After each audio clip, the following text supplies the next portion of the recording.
How sweet does that sound? 18-17, 125. Fremantle defeated Geelong 17-16, 118. It's the first time in their life that they've won their first three games of the season. It's arguably one of the most exciting times in Western Australian football for many, many years. Well, it is. They're calling him Mr. 100%. Can it continue this week? We'll find out. The coach of the Fremantle Dockers, Mark Harvey. Good morning.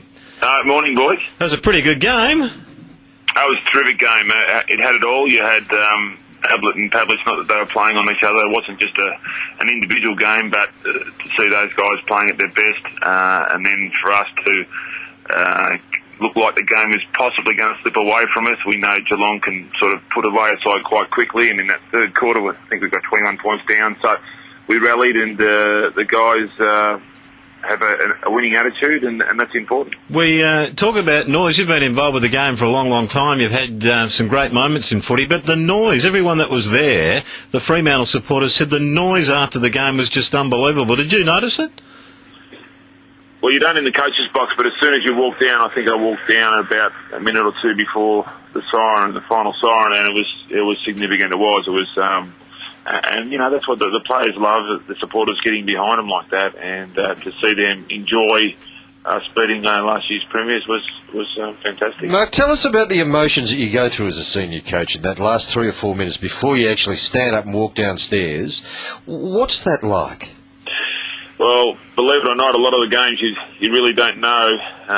You're hanging on the thread for the final term, and it goes deep into the final term, and really, particularly when you're playing a side like Geelong, it was only sort of really a minute to go that you thought that we had them. So, I mean, that's how the majority of the games are these days, and so you try and be fairly measured about not going over the top with your celebrations. But when you beat Geelong like that, and to see young players and older players, the look on their faces, it wasn't disbelief, but it was, you know, just satisfaction.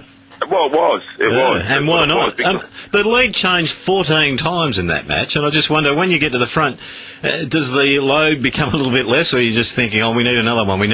Is that what is always on your mind? Yeah, you can never put enough space in the game from the scoreboard, particularly against a quick scoring team like Geelong. So that's what you do. You try and, when you've got sides on the ropes, you try and put them away, but it's very hard to do. I meant to mention that the previous week you had a number of goal scorers. You had 9 goal scorers again on the weekend. Now, that's been a pretty good part, the fact that you can actually go to goal in so many directions.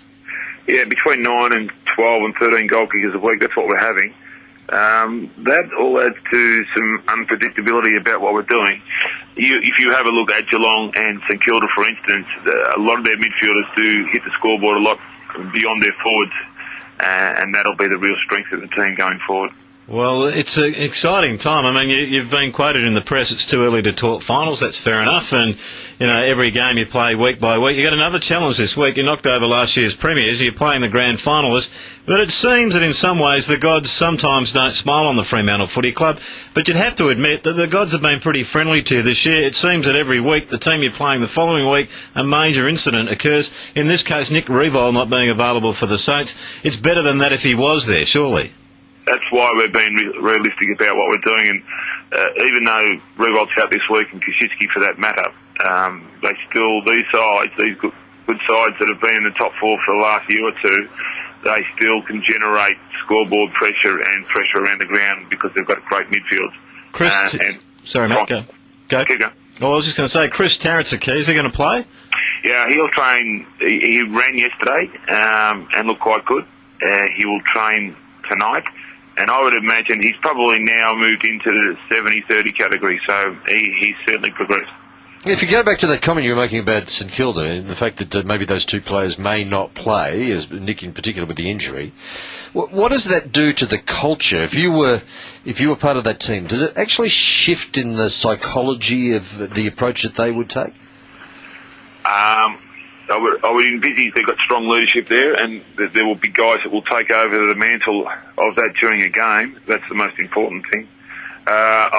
Nick will always be there in and around, trying to get his rehab as quickly as he can to get back and playing, and he will try to talk to the players about that as much as he can to make sure that they are successful and they finish up playing in the final. So it becomes interesting, all of that, when your captain's out, your best players out. I mean, we've been through it before too.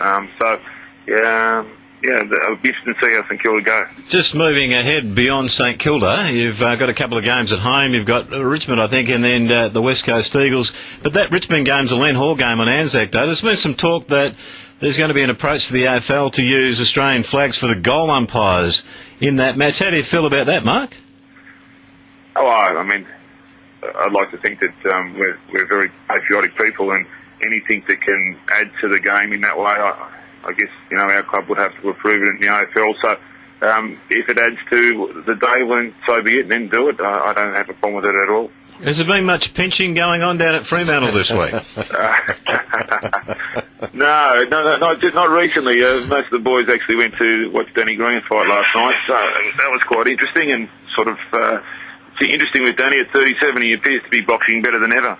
He's certainly got that aura about him at the moment. Like no one could knock him over. He looks very confident. When talking about confidence, you must be confident going into this week. Can you make it 4-on-4?